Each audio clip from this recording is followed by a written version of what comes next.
जिम्मेदारी जवाबदेही की मांग करती है। और यह केवल संगठनों के नेताओं के लिए ही सच नहीं है, यह एक दिव्य सिद्धांत है जो हर अधिकार की स्थिति को नियंत्रित करता है।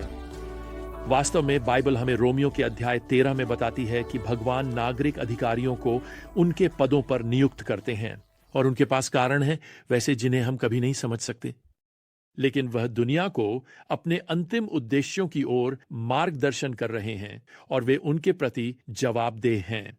अब अगर मैं इज़राइल में रह रहा होता राजा अहाब और उनकी पत्नी इजेबेल के दिनों में, तो शायद मैं सोचता कि भगवान ने उन्हें क्यों नियुक्त किया।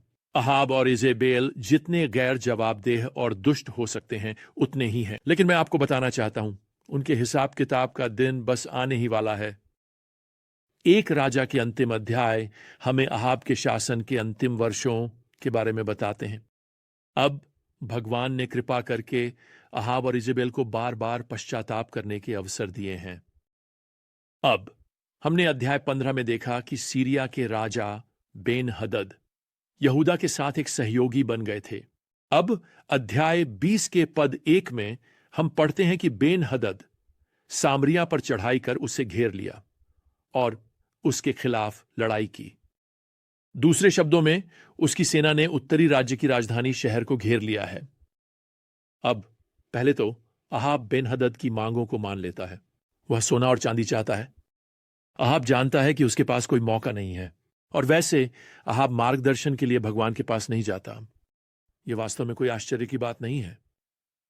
लेकिन अब भगवान अहाब से इस गुमनाम भविष्यवक्ता के माध्यम से बात करते हैं, जो आता है और कहता है, यहां पद 13 में प्रभु कहते हैं, क्या तुमने इस महान भीड़ को देखा है? देखो, मैं आज इसे तुम्हारे हाथ में दूंगा और तुम जानोगे कि मैं ही प्रभु हूं। खैर, पद 16 हमें बताता है कि अहाब एक छोटी सेना इकट्ठा करता है। वह दोपहर में बाहर जाता है। वह बेन हदद और उसके आदमियों को चौंका देता है, जो अपने शिविर में शराब पीकर नशे में धुत हो रहे हैं।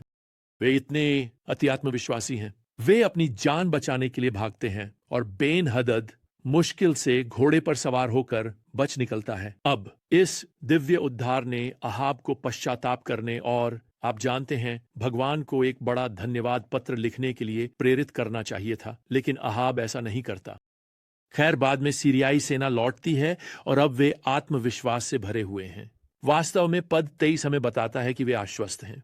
इसे सुनो कि इस्राएल का परमेश्वर पहाड़ियों का परमेश्वर है और घाटियों का परमेश्वर नहीं है। दूसरे शब्दों में आप जानते हैं भगवान दुश्मन की सेनाओं को पहाड़ी क्षेत्र में संभाल सकते हैं। वह वहीं के लिए है, लेकिन वह मैदानों में, यहां घाटियों में अच्छे नहीं हैं। वैसे मैं आपको बताना चाहता हूं, आज की दुनिया सोचती है कि भगवान चर्च के भगवान हैं। ये जान है, वह उस चर्च भवन के अंदर है, वो वहीं रहना चाहिए। वह जीवन के यातायात पैटर्न में यहां बाहर के लिए नहीं है। खैर, वे इससे अधिक गलत नहीं हो सकते थे।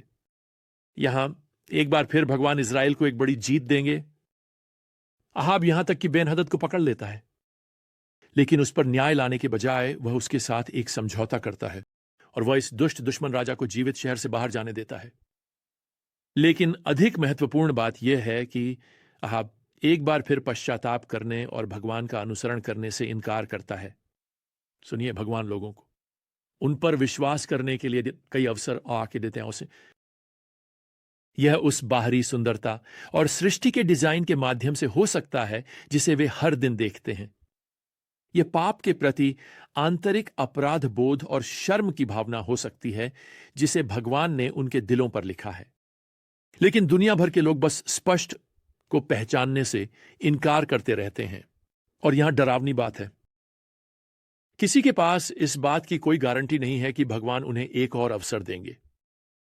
वास्तव में मेरे मित्र, यदि आपने पहले से नहीं किया है तो आपको अपने पाप का पश्चाताप करना चाहिए और आज ही यीशु मसीह को अपना राजा बनाना चाहिए। एक और दिन का इंतजार मत करो। अब अध्याय 21 में हमें बताया गया है कि अहाब और इजेबेल कितने दुष्ट हो गए हैं। पद 1 हमें बताता है, अब नाबोत यिज्रेली के पास यिज्रेल में एक अंगूर का बाग था जो समरिया के राजा अहाब के महल के पास था। और अहाब ने नाबोत से कहा, मुझे अपना अंगूर का बाग दे दो ताकि मैं इसे एक सब्जी के बगीचे के लिए ले सकूं, क्योंकि यह मेरे घर के पास है। नाबोत नीचे पद 3 में जवाब देता है, प्रभु मना करें कि मैं तुम्हें अपने पितरों की विरासत दूं। आप देख सकते हैं, नाबोत यहां एक धर्मपरायण इजरायली है जो अपने पारिवारिक भूमि को स्थायी रूप से बेचने से इनकार करता है। व्यवस्था में लेवियों की पुस्तक अध्याय 25 में यह मना किया गया है, इसलिए अहाब को साफ मना कर दिया गया। और अगर आप विश्वास कर सकते हैं तो पद 4 कहता है कि वह घर गया और अपने बिस्तर पर लेट गया और अपना चेहरा मोड़ लिया और कोई खाना नहीं खाया। वह बिस्तर में है, मुंह फुलाए हुए। वह इस नए खिलौने को नहीं पा सकता, इसलिए वह अपने शयन कक्ष में चला जाता है और एक बड़ी दया पार्टी करता है और वह अपना रात का खाना नहीं खाता। कल्पना कीजिए कि आपके पास पूरा राज्य है, लेकिन आप इसलिए मुंह फुला रहे हैं क्योंकि आपको एक छोटा बगीचा नहीं मिल सकता। खैर, मैं आपको बताता हूं, स्वार्थी लोगों की इच्छाएं कभी संतुष्ट नहीं होती। ईजेबेल घर आती है और अहाब से पूछती है, यहां पद 5 में, तुम्हारी आत्मा इतनी परेशान क्यों है कि तुम खाना नहीं खाते? खैर, जब अहाब बताता है कि वह क्यों मुंह फुला रहा है, तो वह यहां पद 7 में कहती है, क्या अब तुम इज़राइल पर शासन करते हो? दूसरे शब्दों में, तुम राजा हो। अगर तुम कुछ चाहते हो तो उसे पाने के लिए जो भी आवश्यक हो वह करो। तुम किसी के प्रति जवाबदेह नहीं हो। जहां तक ईजेबेल का सवाल है, अपने सलाह में वह यहां पद 7 में जोड़ती है, तुम्हारा दिल प्रसन्न रहे, मैं तुम्हें नाबोत का अंगूर का बाग दूंगी। ओह लड़के, वह उसे दिखाने जा रही है। अब जानते हैं, जब आप सत्ता में होते हैं और जवाबदेह नहीं होते तो यह कैसे किया जाता है। तो वह एक साजिश रचती है। यह यहां है पद 8 में। उसने अहाब के नाम से पत्र लिखे और उन्हें उसकी मुहर से सील कर दिया। और उसने पत्र नाबोत के शहर में रहने वाले बुजुर्गों और नेताओं को भेजे। और उसने पत्रों में लिखा, एक उपवास की घोषणा करो और नाबोत को लोगों के सामने बिठाओ और उसके सामने 2 बेकार आदमी बिठाओ और उन्हें उसके खिलाफ आरोप लगाने दो, यह कहते हुए कि तुमने भगवान और राजा को शाप दिया है। फिर उसे बाहर ले जाकर पत्थरों से मारकर मार डालो। खैर, यिज्रेल के ये समान रूप से भ्रष्ट नेता ठीक ऐसा ही करते हैं और अंगूर का बाग जल्द ही अहाब और इजेबेल का हो जाता है। साफ तौर पर ऐसा लगता है कि वे इससे बच निकलेंगे। लेकिन मुझे यह कहने दो प्रिय, सिर्फ इसलिए कि दुष्टता को तुरंत दंडित नहीं किया जाता, इसका मतलब यह नहीं है कि भगवान अंधे हैं। वह देखता है कि हिसाब किताब का दिन जवाबदेही आ रही है, जल्दी या देर से। साफ तौर पर यह ज्यादा समय नहीं लेता जब भगवान एलिय्याह को अहाब का सामना करने के लिए भेजते हैं। एलिय्याह उस चुराए गए अंगूर के बाग में अहाब को पाते हैं और वह उससे कहते हैं, यहां पद 19 में, जहां कुत्तों ने नाबोत का खून चाटा था, क्या कुत्ते तुम्हारा अपना खून चाटेंगे? फिर वह जोड़ते हैं कि अहाब का पूरा परिवार समाप्त होने वाला है। और जहां तक यिजेबेल की बात है, एलिय्याह यहां पद 23 में भविष्यवाणी करते हैं, कुत्ते यिजेबेल को यिज्रेल की दीवारों के भीतर खा जाएंगे।